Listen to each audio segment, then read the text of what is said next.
Hey guys, welcome to this week's Downton Abbey, the Downton Abbey chat show. It's season 5, episode 5. I can't believe it's episode 5 already. But anyway, let's start off with a round of applause. Yay! Because something good finally happened for Mrs. Patmore. She inherited some money. Of course, it was sad the way that she got the money with her aunt passing away. But it was nice for her to have something to be excited about with the money. So she's like, what am I going to do with it? So of course, she asks WWCD, what would Carson do? So she's asking him, like, what do you think I should do? What should I invest in? And Mrs. Hughes is like, why would you ask Carson? Like, he's old, he's out of the game, he doesn't know what's going on. And Carson's like, what? Oh. So then we find out that Aunt Rosamond is visiting from London this episode, and of course we know that Rosamond played a huge part in keeping Edith's baby birth a secret, so she knows, it's pretty obvious, that the farmer's daughter is actually Edith's baby. So she wants to see the baby again. She wants to help Edith because she knows that Mrs. Drew is sick of her. So they need to figure out a way for Edith to see her daughter more regularly. So Edith and Aunt Rosamond visit the Drews. Well, actually, they don't even visit. They just friggin' drop in without even warning them. And Mrs. Drew was cold as ice. She was just like, what are you doing here? Ugh. So after they leave, Mrs. Drew is like yelling at her husband. She's blaming the whole situation on him because she feels like Edith is just like bringing her friends around and her family to like show off this kid, like it's show and tell, and she doesn't like it. So she's blaming the whole thing on her husband, and it's getting really, really rocky between those two, and I'm wondering if he's gonna break at some point and tell her the truth about baby Marigold. So we don't know yet, but let's talk about Lord Grantham and Tom. They had a quick little chat about Sarah Bunting. Remember that huge blow up at dinner last week? That was crazy. But it pretty much created this situation where Tom has to make a decision. He has to choose between Sarah Bunting and the Crawley family because those two do not go together. So Lord Grantham isn't going to tell him what to do, but at the same time he's like, you need to be proud of what you've achieved. Like, it's a big deal to go from where you were before as a chauffeur to part of the family, and you've seen both sides of the world, you know, class world now, so you know that we're not monsters, and stay with us. So the Dowager Countess, let's shift gears here, she has been meddling, of course, in Isabel's affairs again. So we don't know yet if Isabel is going to accept Lord Merton's proposal or what. Seriously, I loved that last week.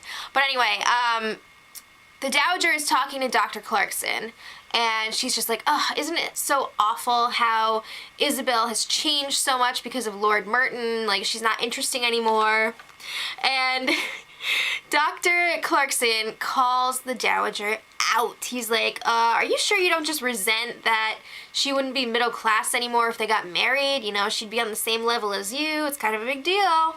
And the Dowager's like, what? Pff, you're crazy. I want the best for her.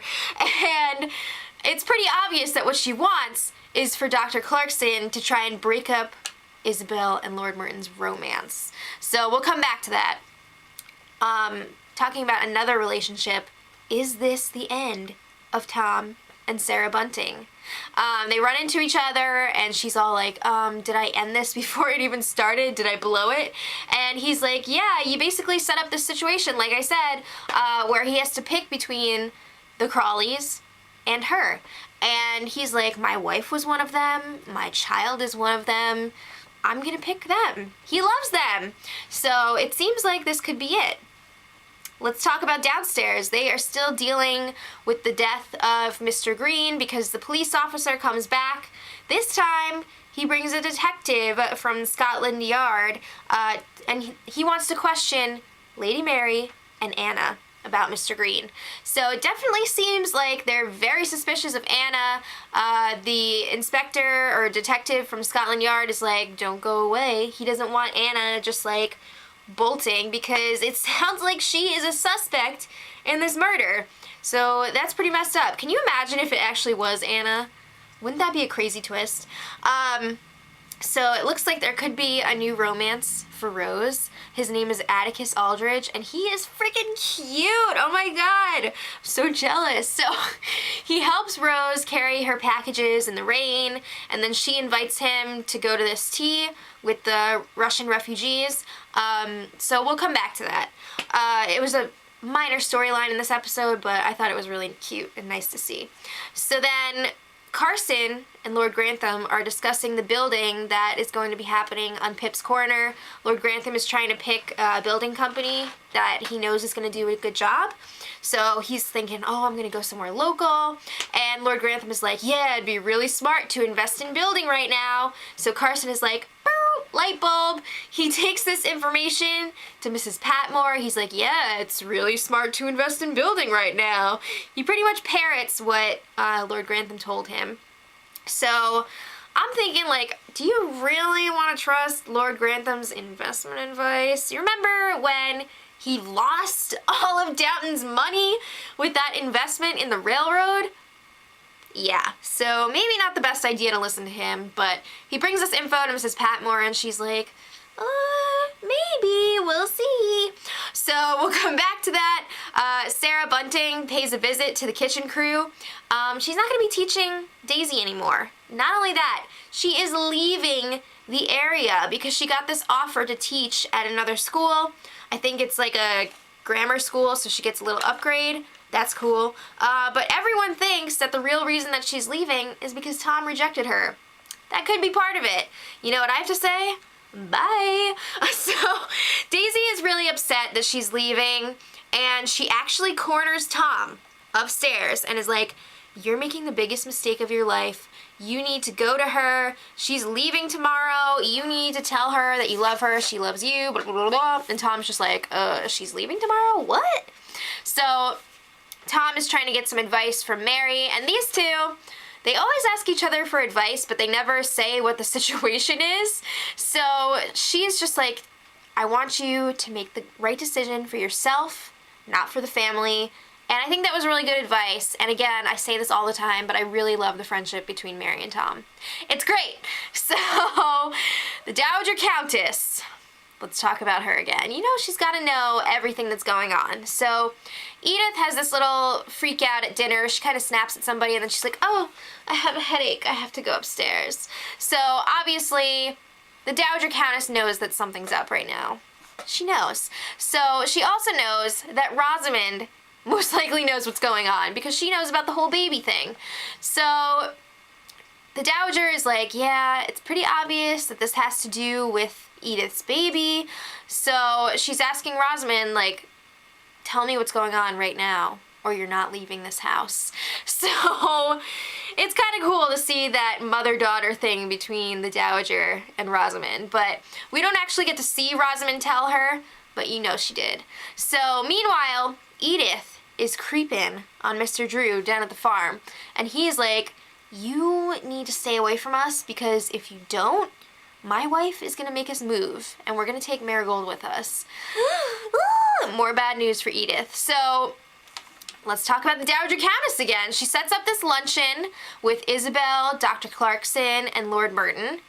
Drama. And I guess the point of this thing is to make Dr. Clarkson hate Lord Merton, but it totally backfires. It seems like they get along great, and during the luncheon, Dr. Clarkson and the Dowager have a chance to talk to each other alone for a second, and they both agree that those two are very well suited for each other. I have to agree too. I think they're a good match, and it's exciting to have something good for Isabel. So a little bit of drama. Tom goes to see Sarah before she leaves. They're packing up the car, and it's still a no. He doesn't want anything with her like that, but he does thank her for kind of like reawakening his old self. He realized, like, I'm not the only socialist in the world. Yay! He kisses her on the lips. Whoa! But it's still a no. So, bye! Sarah Bunting leaves. I have to say, I'm not really going to miss her. She caused a lot of drama. Unnecessary drama. So, talk about drama. Robert has to go to Sheffield for some military dinner or something. So it's time for Cora to play. She invites Simon Bricker over, and he arrives just as Robert is leaving. Could you guys feel that tension? So, Rose, let's get back to her. She finds out that Atticus Aldridge is Jewish. And you may be thinking, like, why should it matter? I guess there were different prejudices back in the day, but we know that Rose is, like, really open to a lot of things. And she's just like, I don't care! And he's delighted by this. So, there was some talk of future meetings in London with these two, some dinners or something. So, that'll be exciting. But that was cool. So, talking about meetings in London, Mary was back in London and she had dinner with Charles Blake and Maybelline Fox. What the F? So if you guys forgot, Maybelline Fox is Tony Gillingham's ex-fiance who he left for Mary. So they were both shocked to see each other. Charles pulled the old, I'm gonna invite both of you and not tell you that the other one's coming. So he has a plan for this whole thing. He knows that Gillingham does not want to break up with Mary. He doesn't want that to end. So he is trying to get Maybelline Fox to take Tony back because he wants Mary for himself, I'm thinking. Come on. So Maybelline Fox is just like, I don't want your sloppy seconds after you freaking stole him away in the first place. So she's like, hell no. She was super feisty. She left the dinner in a huff. And then it was dinner alone for Charles and Mary. Yay! And there was no visit with Mr. Gillingham, or Lord Gillingham, on this trip. Noted. So let's talk about downstairs again. Thomas is looking really rough, and everyone is noticing. He looks sick as hell, and we still don't know what exactly he's putting into his body or why, but it does look like there's some needles involved. He's injecting something, and Baxter is telling him, you need to stop putting that poison in your body because it's not working. So he's just like, leave me alone. We're going to see more of that next week. But Mosley takes the opportunity with Baxter to ask her, like, okay, I know that you told Lady Grantham the rest of your secret. Now I want to know what's up, so tell me. So she does, and she tells him the whole part of her story about how the guy at her old job was like, steal these jewels, and then he just disappeared. So Mosley's like, oh, good, I knew you were innocent this whole time. So he feels like she was a victim of this guy. So was she really? It's up to you. I don't know. But Mosley now feels that she's innocent. So it's kind of like patching up that relationship for sure. Alright, so back to Edith's drama. The Dowager Countess pulls Rosamond and Edith aside in the library. She knows the whole story now. Rosamond spilled. So the Dowager and Rosamond have set up this whole plan. They want to send Marigold to this boarding school in France so that she's away from the Drew family and Edith can go easily to France and visit her there whenever. So, number one, I don't see Mrs. Drew going along with this plan. Number two, Edith doesn't seem too keen on it either. She wants her closer. She wants to see her all the time. So, not really sure if that's going to happen. But let's get back to Mrs. Patmore and her financial decisions. She does not want to take Carson's advice. She doesn't know anything about the building industry. She doesn't want to get into that, but she also doesn't want to hurt Carson's feelings. So she goes to Mrs. Hughes for advice. Of course, Mrs. Hughes fixed everything. She's like Olivia Pope. So Mrs. Patmore is telling Carson, like, yes, I'm going to invest in building.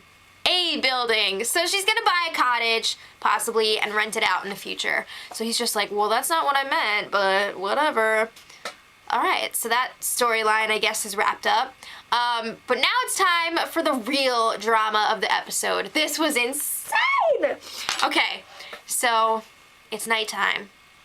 Everyone has gone to their separate rooms.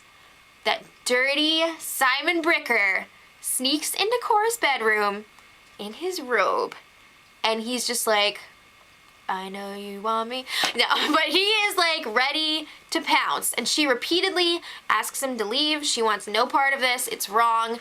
Guess who got out of dinner early and is not staying overnight in Sheffield? Yeah, Robert. He's home. He's on his way upstairs while this is all happening. He walks in and he's just like, what are you doing in my room? So he's like, get the F out. And Bricker freaking sasses Robert. He's like, you don't treat Cora right, blah, blah, blah. So then Robert, he pulls back and then he starts punching and beating the crap out of Simon Bricker. It was wild. It was like he was gonna punch the tan right off of him.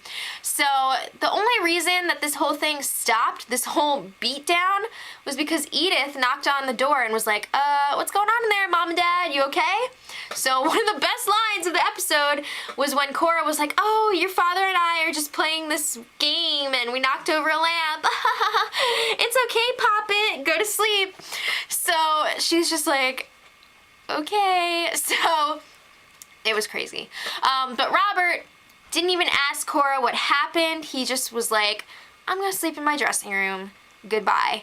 So the next morning, Simon Bricker just like slinks out of there, and it's kind of crazy how like things like that would happen and they would still have to stay overnight, because like where are they gonna go? It's the 1920s. So as he's leaving, he's getting into his car, he looks up, Cora is creepily watching him from the window. Are there still some feelings there? Probably. So there's no time to dwell on this because there's going to be a cocktail party at Downton. And things are obviously not right between Robert and Cora. She's all like, oh, I just want to snatch the pearls off of that woman's throat. They're great.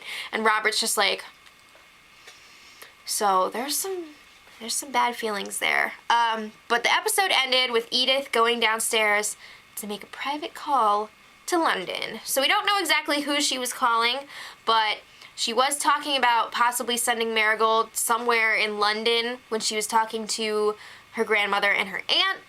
So I'm gonna assume that it's something about that. But who knows what that girl's doing. So let me know what you guys thought of this episode. How crazy was the scene with Robert, Cora, and Simon? The music added so much to it too. Oh my god, it was so intense. But I want to know what you guys think. What do you think of this new guy, Atticus Aldridge? I think he's super cute and I'm excited. So until next time, much love.